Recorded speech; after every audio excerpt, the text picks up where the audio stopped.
नमस्कार जी। सच साहेब। क्या नाम है जी आपका? उर्वशी साहू। कहाँ से आए जी आप? ग्राम चीचा, तहसील पाटन, जिला दुर्ग, छत्तीसगढ़ से। क्या आप संत रामपाल जी महाराज जी के अनुयायी है? हाँ। सदगुरु रामपाल जी महाराज जी से नाम दीक्षा मैंने 24 अक्टूबर 2016 को लिया। संत रामपाल जी महाराज जी से नाम दीक्षा लेने से पहले आप क्या भक्ति साधना करते थे? सदगुरु रामपाल जी महाराज जी की शरण में आने से पहले मैं कृष्ण को बहुत इष्ट के रूप में मानती थी, उसकी भक्ति करती थी और शनिवार का व्रत भी करती थी। मैंने 3 साल तक 93 शनिवार तक व्रत किया था।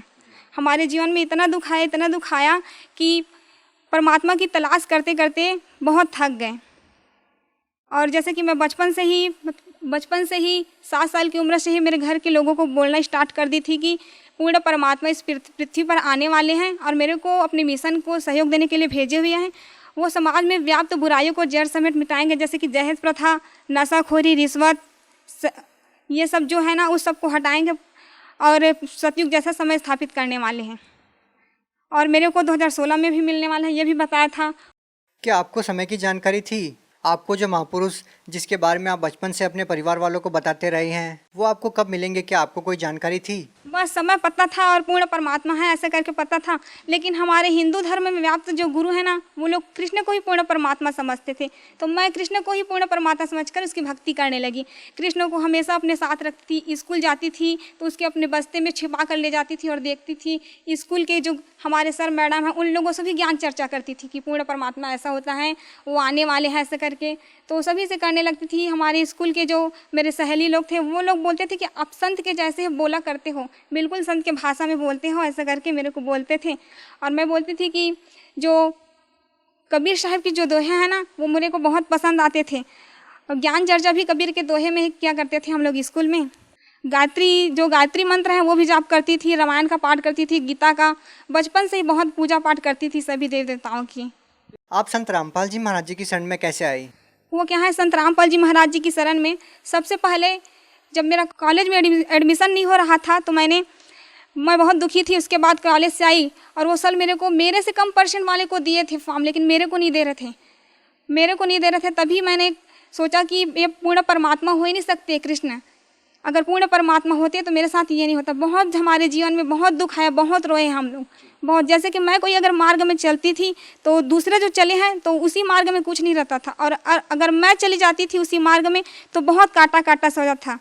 तो मैं जस्ट आई कॉलेज से, उसके बाद दोपहर को सो गई, थोड़ा सा नींद आया। उसके बाद सदगुरु रामपाल जी महाराज जी मेरे सपने में आए और वो साधारण वेशभूषा में थे। और संत तो वो सब पाखंड के जैसे कि जटा, लंबे नाखून और बाल बढ़ाए, दाढ़ी लंबी, वो सब थे। लेकिन संत रामपाल जी महाराज जी के ऐसे नहीं थे। तो मैं बोली मेरे मम्मी को बोली कि मम्मी एक आए थे एक संत, लेकिन वो बोल रहे थे मेरे को कि आपका एडमिशन हो जाएगा बेटा, आप चिंता मत करना। लेकिन मैं जानती भी नहीं थी वो संत है, लेकिन आत्मा जो है परमात्मा को पहचान लेती थी। लेकिन मेरी आत्मा ने पहचान लिया कि वो संत ही हैं। उसके बाद मेरी मौसी थी एक, तो वो बोली कि मेरे गुरु जी हैं संत रामपाल जी महाराज जी, आप भी उससे नाम दीक्षा ले लो। तो मैं बोली कि वो आपके गुरु नहीं है, वो तो मेरे भी गुरु हैं, वो तो उससे भी मैं भी नाम दीक्षा लूँगी ऐसे करके। और जीवन से बहुत हार चुकी थी। तो संत रामपाल, तब तक तो आपको नाम पता ही नहीं था जब आपकी मौसी जी ने आपको बताया कि मेरे गुरुजी संत रामपाल जी महाराज हैं। लेकिन तब तक तो आप जानते ही नहीं थे कि ये संत रामपाल जी महाराज जी हैं। तो आपने अपनी मौसी जी से ये कैसे कहा कि ये मेरे भी गुरु हैं? वो क्या है ना कि आत्मा परमात्मा को पहचान सकते हैं, इसी प्रकार मेरी आत्मा ने भी गवाही दिया। तभी मैंने कहा कि ये भी मेरे गुरुदेव हैं। उसके बाद मैंने संत रामपाल जी महाराज जी से नाम दीक्षा लिया। देखिए, जो भी श्रद्धालु संत रामपाल जी महाराज जी से नाम दीक्षा लेता है तो उसको आध्यात्मिक लाभ होते हैं, भौतिक लाभ होते हैं, शारीरिक लाभ होते हैं। आपसे जानना चाहेंगे कि संत रामपाल जी महाराज जी से नाम दीक्षा लेने के बाद आपके जीवन में क्या बदलाव आया, आपको क्या लाभ हुआ? सबसे पहले मेरे को लाभ तो आध्यात्मिक हुआ। मैंने एक दिन परमात्मा से कहा था कि गुरुजी मेरे को इस लोक में रहना नहीं है, मेरे को सतलोक जाना है, मुझे नहीं रहना परमात्मा। तो गुरुजी एक दिन आए सदगुरु रामपाल जी महाराज जी और बोले कि बेटा आपको मैं आज रात को सतलोक ले जाऊंगा ऐसे करके। उसके बाद संत रामपाल जी महाराज जी आए, मेरे हाथ पकड़ कर बोले कि चलो जाएंगे सतलोक ऐसे करके, अपनी मम्मी को बता देना बेटा ऐसे करके बोले। तो मम्मी को जस्ट मैं बताई कि मम्मी मैं सतलोक जाने वाली हूँ, आप डरना मत, मेरे को कुछ नहीं होगा, सदगुरु रामपाल जी महाराज जी मेरे साथ है ऐसे करके। क्या उस टाइम पे आपके माता पिता ने या आपके घर वालों ने संत रामपाल जी महाराज जी से नाम दीक्षा ले रखी थी? जी हाँ, संत रामपाल जी महाराज जी से मेरे परिवार वालों ने, मेरी मम्मी ने भी नामदान लिया था। उसके बाद क्या होता है?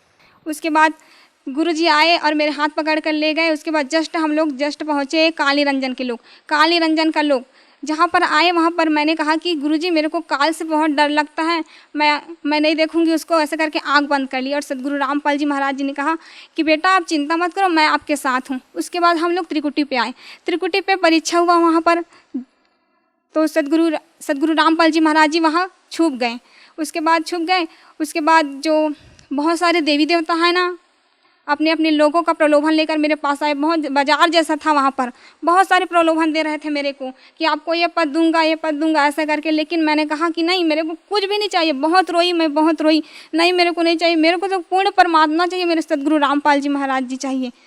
उसके बाद सदगुरु रामपाल जी महाराज जी को मैंने बहुत ढूंढा। उसके बाद एक कोने में सदगुरु रामपाल जी महाराज जी मेरे को दिखे। उसके बाद दौड़ते दौड़ते गई और परमात्मा को रोते रोते गले से लगा ली कि गुरुजी आप मेरे को चाहिए, बस दुनिया की कोई चीज़ नहीं चाहिए, परमात्मा बस मैं आपको चाहती हूँ और कुछ भी नहीं चाहिए मेरे को। उसके बाद सदगुरु रामपाल जी महाराज जी ने मेरे को उठा कर कहा कि बेटा ऐसा ही तो चाहता हूँ, मैं चाहता हूँ कि हर हंस में ऐसा ही गुण हो। सतलुग जाते समय परमात्मा ने मेरे में पूरा शील, संतोष, विवेक, क्षमा, जो सतलुग जाने का जो गुण होता है ना व्यक्ति में, वही पूरा स्थापित कर दिए थे। उसके बाद सदगुरु रामपाल जी महाराज जी ने कहा कि बेटा कोई बात नहीं, मैं ही कबीर परमात्मा, पूर्ण परमात्मा सदगुरु रामपाल जी महाराज जी के रूप में आया हूँ बेटा, लेकिन संसार के लोग मुझे नहीं समझ रहे हैं। कोई बात नहीं, इंसान में इतना अहंकार घर कर गया है कि मेरे को समझना ही नहीं चाहता है। मैं ही पूर्ण परमात्मा सदगुरु रामपाल जी महाराज के रूप में आया हूँ, जिसने असंख्य ब्रह्मांड की रचना की है, और मेरे बिना इंसान एक तिनका भी नहीं उठा सकते, लेकिन इतना अहंकार है कि इंसान मुझको समझना ही नहीं चाहता है। लेकिन कोई बात नहीं बेटा, बहुत जल्द सतयुग जैसा समय स्थापित होकर ही रहेगा। मैं चाहूँ तो पल भर में मंत्री सभी की बुद्धि को बदल सकता हूँ, लेकिन मेरा कुछ मिशन है बेटा और लीला करने वाला हूँ। उसके बाद मैं बहुत जल्द सतयुग जैसा समय स्थापित करूँगा। उसके बाद गुरुजी ना मेरे को सतयुग जैसा समय है उसमें ले गए। तो मैं बोली कि गुरुजी ऐसा ऐसा होगा बेटा, देखो ऐसा करके पूरा भविष्य में ले गए। तो मैं गुरुजी से बोली कि गुरुजी हम लोग जाएंगे वहीं पर, चलो ना रहेंगे ऐसे करके। तो सदगुरु रामपाल जी महाराज जी ने कहा कि बेटा हाँ बहुत जल्द रहने वाले ना, आप चिंता ना करो। उसके बाद आप कहाँ जाते हैं? पहले गुरुजी मेरे को ब्रह्मा विष्णु महेश के लोक में ले गए। उसके बाद काली रंजन का जो गुप्त लोक रहता है ना महाशिव रूप में, वहीं पर ले गए। उसके बाद वहाँ गए, उसके बाद देखिए कि बहुत बड़ा शिवलिंग था वहाँ पर। उसके बाद वहाँ प्रवेश करते ही जस्ट इतना बेकार धुन था वहाँ का, बहुत ही ख़राब था, मेरा सर दर्द होने लगा। तभी मैंने गुरुजी से कहा कि गुरुजी ये क्या है ऐसे करके। तो सदगुरु रामपाल जी महाराज जी ने कहा कि बेटा ये तो शिव का लोक है जहाँ गुप्त रूप में रहते हैं काल निरंजन। तो मैंने कहा सदगुरु रामपाल जी महाराज जी से कि गुरुजी मुझे इस लोक में नहीं रहना है, इस लोक से बाहर चले जाएंगे, चलो ऐसे करके। तो सदगुरु रामपाल जी महाराज जी वहाँ से बाहर लेकर आए। तो जब भी उस लोक का याद आता है ना, तो वो धुन आते ही बहुत सिर दर्द होने लगता है, बहुत ही बेकार है उस लोक का धुन। उसके बाद हम लोग नर्क लोक में देखें। नर्क लोक में ना काली रंजन जो तपस्शिला में सभी जीवों को भूर रहे थे, गर्म तेल डाल रहे थे, बहुत गर्म खंभे पे बांध कर सभी जीवों को उसका जो बुरे कर्म का फल दे रहे थे। और सदगुरु रामपाल जी महाराज ने कहा कि देखो बेटा ये लोग मेरे भक्ति नहीं किए, इसीलिए तो इसका ये हाल है, लेकिन अगर मेरे को ये अभी भी मेरे को पुकारेंगे तो मैं तुरंत दौड़ा चलाऊँगा। परमात्मा वहीं पर थे, मैं देखी। उसके बाद मैंने कहा कि सदगुरु रामपाल जी महाराज जी ये लोग तो अपना मनुष्य जीवन ही बेकार कर गए, परमात्मा आपको नहीं पहचाने ऐसे कर। तो परमात्मा बोले कि कोई बात नहीं बेटा, धीरे धीरे सभी समझ जाएंगे मेरे को ऐसे करके। उसके बाद कहाँ जाते हैं आप? उसके बाद हम लोग अंदर प्रवेश किए तो पूर्ण अंदर कहाँ? सतलोक के अंदर प्रवेश किया। उसके बाद सदगुरु रामपाल जी महाराज जी ने गरीबदास जी, स्वामी रामदेवानंद जी महाराज और दादूदास जितने भी गए थे सतलोक, सभी संतों से मिलाया। वहाँ पर सत्संग के परमात्मा, इतना शांति, इतना बहुत अच्छा वातावरण था वहाँ का। यहाँ तो बिल्कुल भी नहीं है, बिल्कुल भी यहाँ कुछ भी नहीं है वैसे, वहाँ बहुत ही अच्छा वातावरण था। और क्या देखते हैं आप सतलोक में? अक्सर संत रामपाल जी महाराज जी के अनुयायी से बात होती है हमारी, जो सतलोक में जाकर के सतलोक का वर्णन करते हैं। आपने सतलोक में क्या क्या देखा? मैंने सतलोक में वहाँ पर बहुत सारे जो है जीव आत्माएँ थी सतलोक में, उन लोगों से मिला। सदगुरु रामपाल जी महाराज जी ने कहा कि बेटा आपको कुछ खाना ऐसे करके। तो मैं बोली कि नहीं गुरुजी मेरे को कुछ भी नहीं चाहिए, बस आप मेरे साथ रहना हमेशा ऐसे करके बोली। उसके बाद वहाँ जो ना सेब संतरे वहाँ के पेड़ इतने लतफत थे, मैं देखकर बोली कि ज़मीन को टच करने वाले भी थे। तो बोली कि यहाँ का तो फल तो ख़राब होगा ज़मीन से टच हुआ है तो ऐसा करके। तो वहाँ के हंस लोग जो थे वो लोग बोले कि नहीं ऐसा नहीं होता, सतलोक में कोई भी चीज़ ख़राब नहीं होता ऐसा करके बोले। उसके बाद आप क्या देखते हैं और क्या वर्णन करना चाहेंगे आप? वहाँ पर हमने दूधों की नदियाँ देखी, बहुत अच्छे गार्डन थे, यहाँ ऐसा है ही नहीं। अच्छा देखिए, हम इस संसार में देखते हैं कि बहुत सारे जीव जंतु हैं जो तड़प रहे हैं, बहुत सारी ऐसी चीज़ें देखते हैं, आपसी लड़ाई देखते हैं, आपसी राग द्वेष देखते हैं, किसी की बड़ी बिल्डिंग देखते हैं, किसी की छोटी बिल्डिंग देखते हैं। इस प्रकार की बातें भी क्या आपको सतलोक में देखने को मिली? नहीं, ऐसा नहीं, वहाँ सभी समान दृष्टिकोण से हैं। देखिए, आपने अपनी माताजी को बताया कि संत रामपाल जी महाराज मुझे सतलोक लेके जाएंगे, आप चिंता मत करना। कितने दिन तक आप इन लोगों की सैर करते रहते हैं और कब आप अपने शरीर में आते हैं? इसके दौरान भी आपने कुछ देखा हो तो आप हमें बताइए। उसके बाद जब मैं सतलोक चली गई थी तो मेरे घर के लोग बोलते थे मेरे मम्मी को कि ये क्या हो गया, ये कुछ भी नहीं कर रही है, बोल भी नहीं रही है, हम लोगों से बात नहीं कर रही, क्या हो गया इसको भूत प्रेत पकड़ लिए हैं क्या, ऐसे करके बोलती थी। जो जगत थे ना आधे लोग, वो लोग बोलते थे। तो मेरी मम्मी बोली कि नहीं, सदगुरु रामपाल जी महाराज जी इसको सतलोक लेकर गए हैं, आप लोग चिंता मत करना, ऐसे करके। कितने दिन तक आपका शरीर पड़ा रहा ऐसे? 3 दिनों के लिए ले गए थे मेरे को सतलोक। क्या 3 दिन तक आपका शरीर अचेत पड़ा रहा आपके घर पे? मेरा शरीर अचेत पड़ा था और सदगुरु रामपाल जी महाराज जी मेरी आत्मा को सतलोक लेकर गए थे। उसके बाद जब आप अपने शरीर में पुनः आते हैं तो उसके बाद क्या मतलब किस नज़र से लोग आपको देखते हैं और क्या रिएक्ट आपका होता है? आपके परिवार वाले आपसे क्या बात करते हैं? उसके बाद मेरे परिवार वाले बात करते हैं कि क्या हो गया था तेरे को, ऐसे करके बोलते थे। जो पिछले घर में जो भी घटना हुआ था वो सब बोलते हैं। तो मैं बोलती थी कि मेरे को नहीं पता ये सब क्या क्या बोल रहे हो, मुझे नहीं रहना इस लोक में, मुझे जाना है मेरे लोक में जहाँ से मैं आई हूँ, मुझे रहना ही नहीं, करके बहुत रोती थी। मेरी मम्मी बोलती थी कि क्या हो गया है, अरे सतलोक गई थी ना इसीलिए सब हो रहा है। वहाँ पूर्ण परमात्मा सदगुरु रामपाल जी महाराज जी को ले गए थे, यहाँ कुछ भी नहीं है, ये काल का बहुत बड़ा खेल है। कितनी अचरज वाली बात है बहन जी कि लोग नहीं विश्वास कर पाते इस बात पे कि मरने के बाद कुछ ऐसी चीज़ें हैं जो आप बता रही हैं, लेकिन संत रामपाल जी महाराज जी के अनुयायी एक ही बात बोलते हैं जो आपने बताई। इसी तरह का नज़ारा वो भी सतलोक में देख कर के आए हैं और वो आकर के हमारे साथ शेयर करते हैं। तो आप उन लोगों को क्या कहना चाहेंगे इस बारे में जो लोग ये मानते हैं कि सतलोक जैसी कोई चीज़ ही नहीं है या स्वर्ग नरक जैसी कोई चीज़ नहीं है, मरने के बाद किसने देखा है? आप उन लोगों को क्या कहना चाहेंगे? हमने देखा है, सदगुरु रामपाल जी महाराज ने हमको दिखाया है कि स्वर्ग नरक भी है और उससे ऊपर सतलोक है पूर्ण परमात्मा का, जहाँ जाने के बाद इंसान वापस नहीं आता इस संसार में। लेकिन आज जिस तरह का घटनाक्रम है कि संत रामपाल जी महाराज जी जेल में हैं, लोग कैसे समझ पाएंगे कि संत रामपाल जी महाराज जी पूर्ण परमात्मा है? जिस तरह से आप बता रही हैं और आपको सतलोक लेके गए हैं और आपको सब कुछ दिखाया है, आप खुद एक गवाह हैं, तो आप कैसे लोगों को समझा पाएंगे कि संत रामपाल जी महाराज जी को मानना कितना ज़्यादा ज़रूरी है लोगों के लिए? एक बार हमारे घर में हमारे जो मामा जी थे, पहले नाम दीक्षा नहीं लिए थे, मैं उसी के घर में रहती हूँ, तो वो बोले कि आप हमेशा सदगुरु रामपाल जी महाराज जी बोलते रहते हो, थकते नहीं हो उसके नाम लेते हुए। तुम्हारे सदगुरु रामपाल जी महाराज जी जेल से बाहर आकर दिखाए तभी मैं मानूंगा उसको पूर्ण परमात्मा। तो मैं बोली कि नहीं, आप ऐसा उसको चैलेंज नहीं कर सकते, वो सदगुरु रामपाल जी महाराज जी पूर्ण परमात्मा है, असंख्य ब्रह्मांड के मालिक हैं, वो कुछ भी कर सकते हैं, ऐसे चैलेंज मत किया करो आप उसको ऐसे कर। तो बोले कि नहीं, आकर दिखाए तभी मैं मानूंगा। उसके बाद उसी दिन रात को 11 बजे सदगुरु रामपाल जी महाराज जी हमारे घर में आए, उसके साथ 4 भगत जी भी लोग थे। उसके बाद सदगुरु रामपाल जी महाराज जी 10 मिनट तक बहुत दरवाजे के पास ही खड़े रहे। मेरे मामा ने देखा, गर्मी के दिनों था तो बिस्तर पर वो वहीं पर आंगन में सोए हुए थे। सदगुरु रामपाल जी महाराज जी को देखा, उसके बाद बुलाए हाथ जोड़कर कि आओ महाराज जी आओ, ऐसे करके बैठो, ऐसे करके बोले। उसके बाद हम लोगों को बुलाने के लिए चले गए कि आपके गुरुजी आए हैं, चलो चलो ऐसे। बहन जी, आपसे पूछना चाहेंगे, जिस तरह की बातें आप बता रही हैं, ये सपने की बात है या हकीकत की बात है? नहीं, ये सपने की बात नहीं है, ये वास्तविकता है। सदगुरु रामपाल जी महाराज जी हमारे घर में आए हुए थे। ये सब हकीकत में घट रहा था आपके मामा जी के साथ? हाँ, ये हकीकत है, रात को 11 बजे की बात है। जो आपके मामा जी मानने को तैयार नहीं थे, जो आपके मामा जी कह रहे थे कि संत रामपाल जी महाराज जी जेल में हैं, संत रामपाल जी महाराज जी उनको दिखाई दे रहे थे?